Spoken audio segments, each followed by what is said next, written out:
The sun hangs low in the sky, casting an amber glow over my quiet, suburban street. The kind of neighborhood that looks perfect from the outside: manicured lawns, matching mailboxes, pastel houses lined up like a catalog spread. But I've lived here long enough to know that perfection is just a well-maintained illusion. I moved to Maplewood Estates 5 years ago, thinking I was finally stepping into the American dream. It was supposed to be a fresh start, a safe, peaceful community where I could build my life without worry. But from day one, I could feel the difference. It wasn't anything overt. No one told me outright that I didn't belong. But the looks lingered a little too long. Conversations cut off when I walked by. Invitations to neighborhood barbecues somehow never made it to my mailbox. Still, I kept my head high. I maintained my property, paid my HOA dues on time, and followed every single rule. But no matter how much I tried to blend in, there was always someone ready to remind me I was an outsider. And in this neighborhood, that person was Margaret Whitmore. Margaret has been the HOA president for as long as anyone can remember. She's a woman who thrives on control, the self-appointed gatekeeper of our community. She doesn't run this neighborhood, she rules it. And she's made it clear, in her own special way, that people like me should be grateful to be here. I usually do my best to avoid her.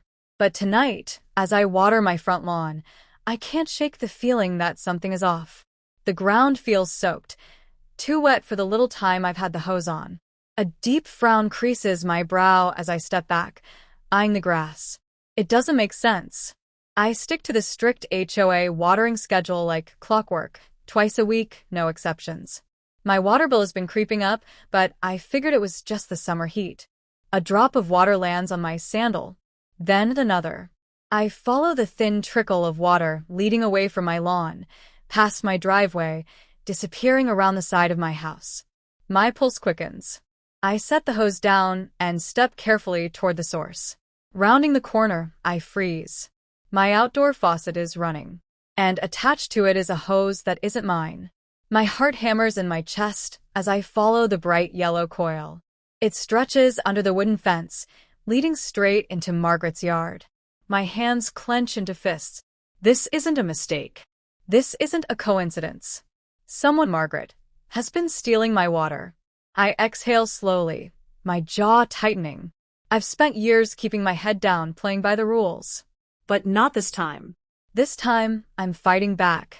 I stand there for a long moment, staring at the hose slithering under my fence like a stolen vein, siphoning away what's mine. A slow, seething anger bubbles up in my chest, but I force myself to stay calm. Maybe this is some kind of mistake. Maybe one of the neighborhood kids was messing around. Maybe there's a reasonable explanation. But deep down, I know better. I reach for the faucet and twist it shut. The water cuts off with a sharp gurgle. A second later, I hear it, an exasperated huff from the other side of the fence.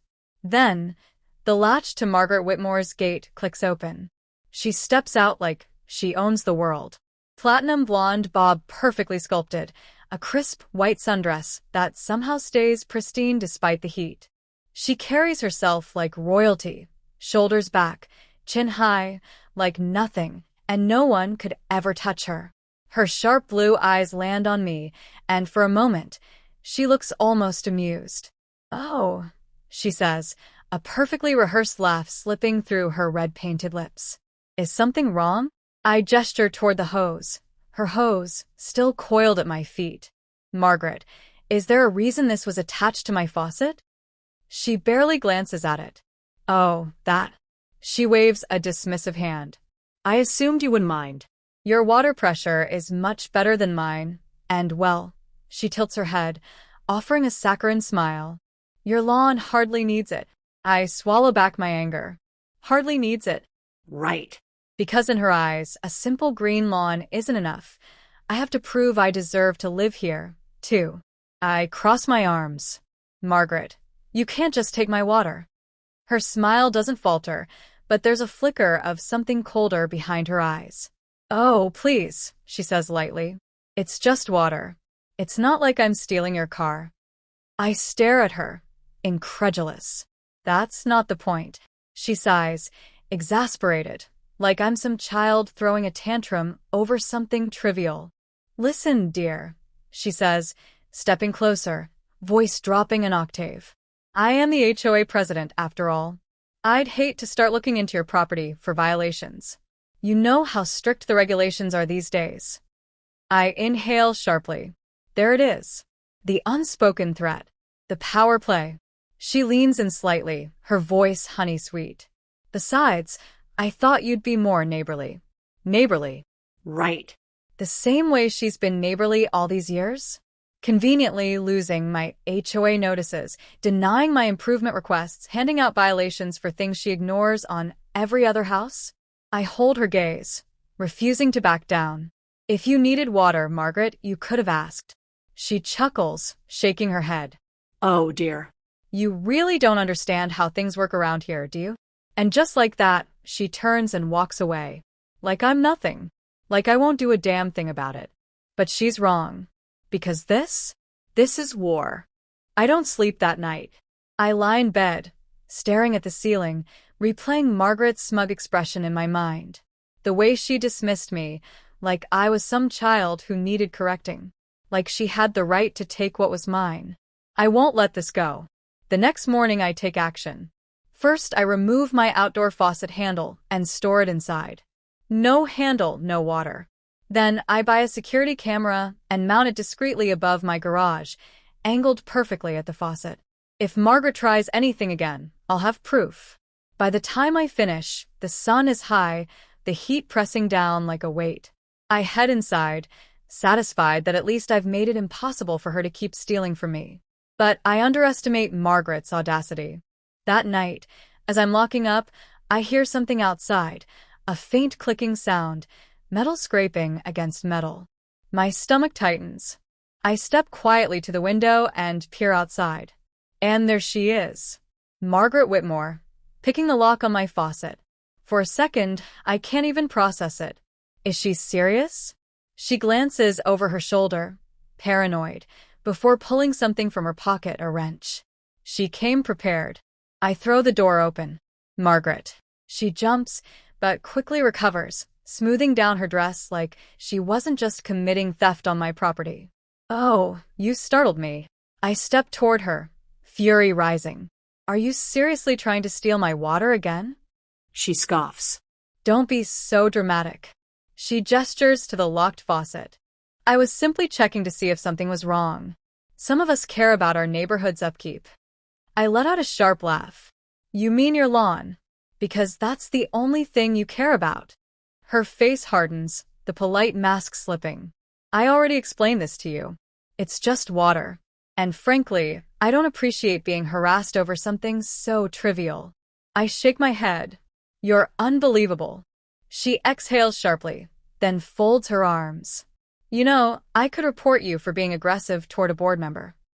I freeze. She wants me to react. She wants me to lose my temper, so she can twist the narrative. Angry black homeowner threatens well-respected HOA president. I take a slow breath. I have a security camera, I say, keeping my voice even. It's been recording everything. For the first time, a flicker of uncertainty crosses her face. Then she laughs. A camera? Oh, how quaint. She steps closer, lowering her voice to a whisper. Let's say you do have footage. And? Who do you think the HOA will believe? Me? Or you? The words hit like a slap. She's right. The HOA board is full of Margaret's friends, homeowners who look like her, who think like her, who wouldn't hesitate to side with her over me. But I don't need the HOA's approval. I just need the truth. And I'm going to make sure everyone sees it. Gathering evidence. The next morning, I review the footage. It's perfect, clear as day, catching Margaret red-handed. But I need more. I need undeniable proof that she's been stealing for weeks. So I start asking around. At first, the neighbors are hesitant. People here don't like getting involved. But then I meet Rosa, an elderly Latina woman who's lived here for 20 years. Oh, honey, she sighs, shaking her head. Margaret's been doing this forever. I raise an eyebrow. What do you mean?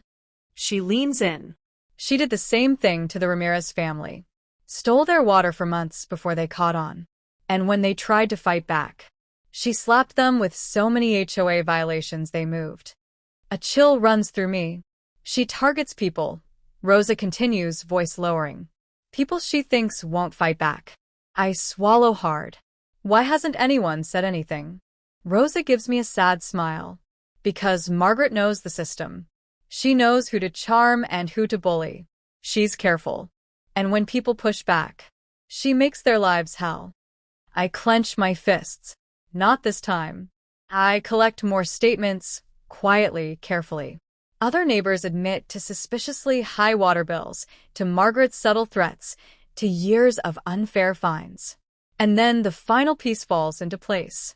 The city water department confirms my account has been using twice the average water consumption for months. It's not just theft. It's fraud. Raising the stakes. That evening, I attend the HOA meeting. The clubhouse is packed.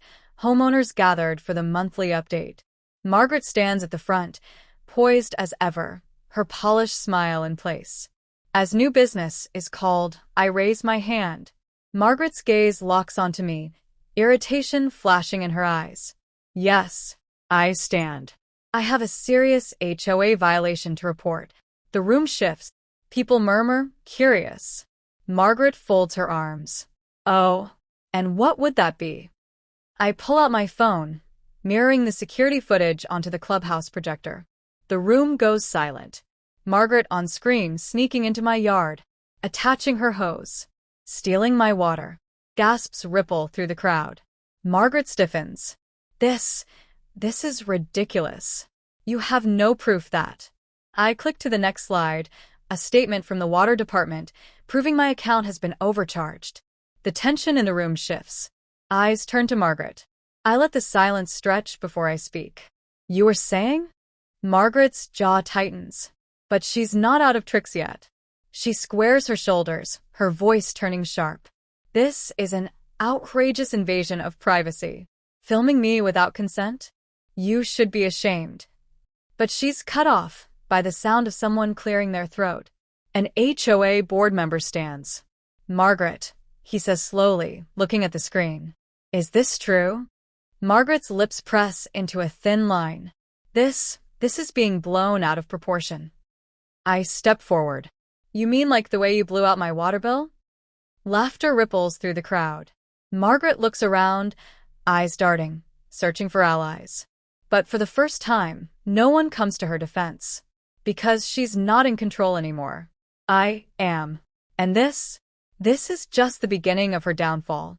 Margaret's face is a mask of forced calm, but I see the tension in her jaw, the slight tremble in her fingers as she grips the podium. She still thinks she can control this. She still believes she can spin this in her favor. The room is silent, all eyes on her. This is outrageous, she scoffs, straightening her shoulders. Do you people seriously believe this? She gestures toward the frozen image of herself on the projector, the image of her caught red-handed, twisting my faucet handle in the dead of night. I don't move. I don't speak. I just let the weight of the moment settle. She exhales sharply, shaking her head. I volunteer my time to this HOA. I make sure our community is thriving, and this is the thanks I get? Accusations from someone who clearly doesn't understand how things work here. Her words hang heavy in the air. There it is again, her unspoken message. You don't belong here. You should be grateful to even live in this neighborhood. A few board members shift uncomfortably, glancing at one another. I see doubt creeping into some of their faces, and that's exactly what Margaret is banking on. She's done this before. She knows how to talk her way out of anything. She leans forward, clasping her hands together as if she's the real victim. This entire thing is a misunderstanding. She turns to me, offering that sickly sweet smile. Perhaps you forgot to check your bills properly? I know how complicated these things can be. She wants me flustered. She wants me angry. I don't give her the satisfaction. I smile. Actually, I did check. And so did the city. I tap my phone, changing the slide on the projector. The next image appears, my water usage report, marked in red, showing the spike in consumption over the last several months. a spike that perfectly aligns with her lush, perfectly green lawn. A few gasps ripple through the crowd. Margaret's fingers twitch against the podium. I step forward. See, Margaret, I wasn't just guessing when I said you were stealing my water. I have proof. Not just the footage, but the records. I click again. More slides, statements from other homeowners, neighbors who noticed their own water bills going up. Neighbors who were afraid to speak out, until now. Margaret's face is stone. She turns to the board, trying to recover. This is ridiculous, she says with a dry laugh. Do we really believe this? It's just water. It's not like I committed theft. I cut in. My voice is calm, but firm. Because that's exactly what you did. Margaret's mask finally cracks. Her mouth tightens. You're being dramatic. No, Margaret. I'm being prepared. I glance toward the back of the room. And so is the city inspector. Heads turn.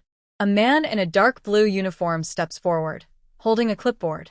He clears his throat. After receiving a complaint, we conducted an investigation, he announces, his voice carrying through the silent room. We've confirmed that Mrs. Whitmore has been illegally diverting water from her neighbor's property. This constitutes not only an HOA violation, but a municipal offense. Margaret visibly pales. The inspector turns to her. Ma'am, you've been caught on camera tampering with a utility that does not belong to you. That's theft, punishable by fines, and possible legal action. The room erupts. Margaret looks around, realizing she's losing. She tries to recover, tries to step back into the role of the untouchable HOA queen. This is insane, she snaps. I have rights. I have lawyers. And I will not be humiliated like this. She whirls toward the board, eyes wild. You're not going to let this nobody ruin everything, are you? Silence. One by one, the board members look away. No one is coming to her defense. She's alone. Finally, she turns to me, and for the first time, her mask is gone. It's not smugness on her face anymore. It's something raw, something desperate. She lowers her voice, just enough for only me to hear. You have no idea what you've done. I smile. Oh, I do. I step back, letting the weight of her downfall crash down around her. Because Margaret Whitmore just lost the one thing she cared about most. Her power. Margaret stands frozen at the podium, her carefully constructed world crumbling around her. The room is electric, the weight of the evidence pressing down like an anvil. She clenches her fists, eyes darting from the board members to the inspector to the murmuring crowd. Panic creeps into her expression. Her lips part slightly, her breath quickens. For the first time, Margaret looks like she knows she's losing. But she isn't going down without a fight. This is ridiculous, she hisses, slamming a manicured hand onto the podium. You're all being duped. This entire thing is a smear campaign against me. A few people in the audience exchange uncertain glances, but no one comes to her defense. She turns on me next, her voice sharpening into a blade. You've been out to get me from the beginning, haven't you? Stirring up drama, spreading lies about me. Lies.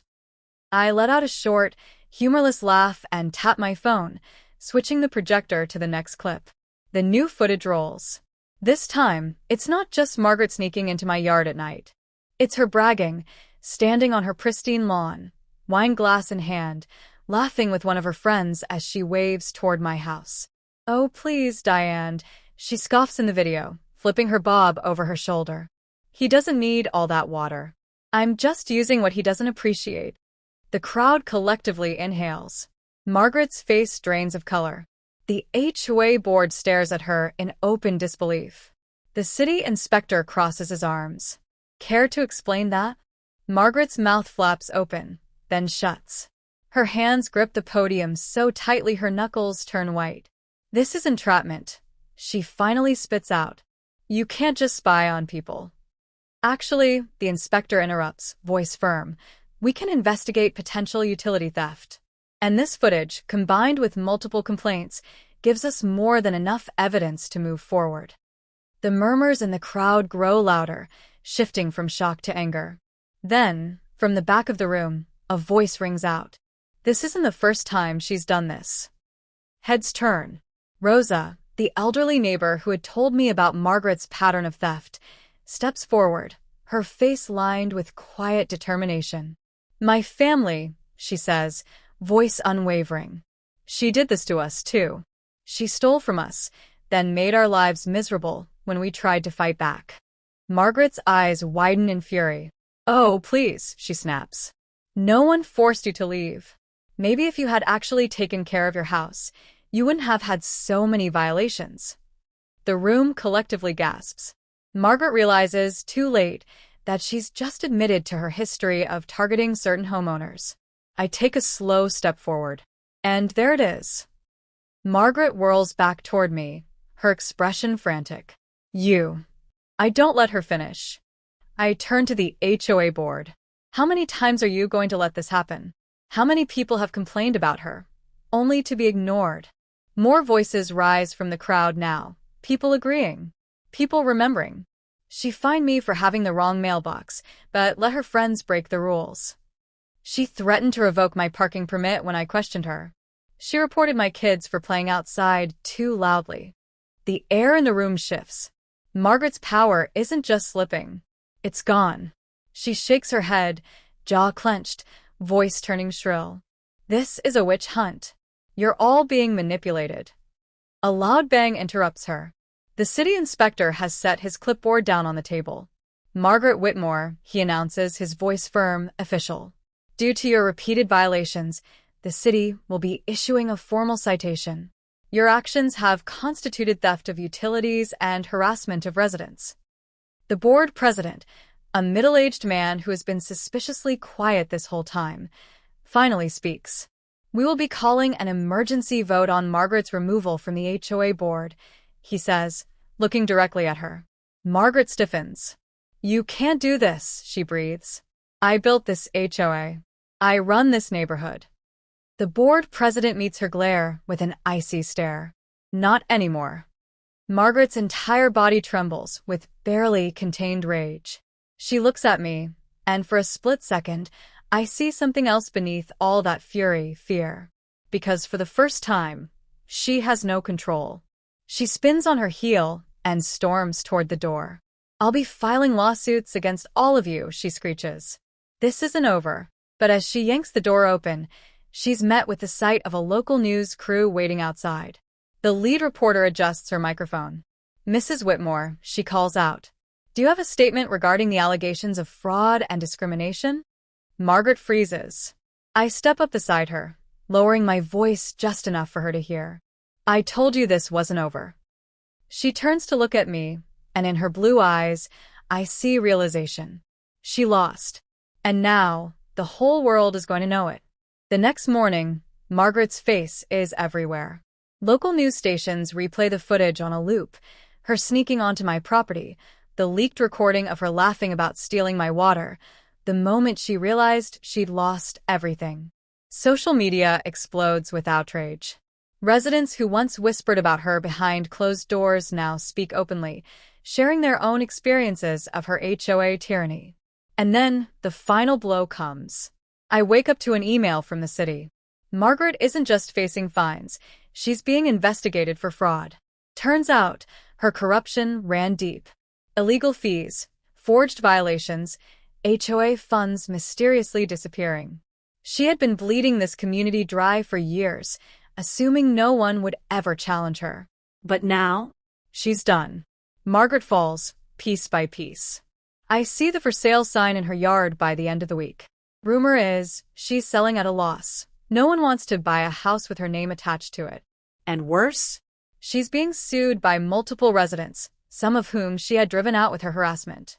The once untouchable queen of the HOA is drowning in legal trouble. At the next board meeting, her seat is empty. The board, scrambling to distance themselves from her, votes to overturn dozens of her ridiculous fines and violations. People who had once feared speaking out now stand up, relieved. She ruled this neighborhood with fear, Rosa tells me after the meeting, shaking her head. But not anymore. The relief in her voice makes it all worth it. Reclaiming peace. A week later, I step outside with a cup of coffee, breathing in the crisp morning air. For the first time in months, I don't have to check my water meter, don't have to scan my yard for signs of trespass. My grass is dry, patchy in places from the months of stolen water, but I don't care. It's mine. Neighbors pass by, some waving, some stopping to talk, people who had once been too afraid of Margaret's wrath. Can't believe we let her control us for so long. One of them mutters. Another nods. You stood up to her when the rest of us didn't. He looks at me with something close to guilt. Guess we should have spoken up sooner. I let the words settle. Margaret's reign wasn't just about her.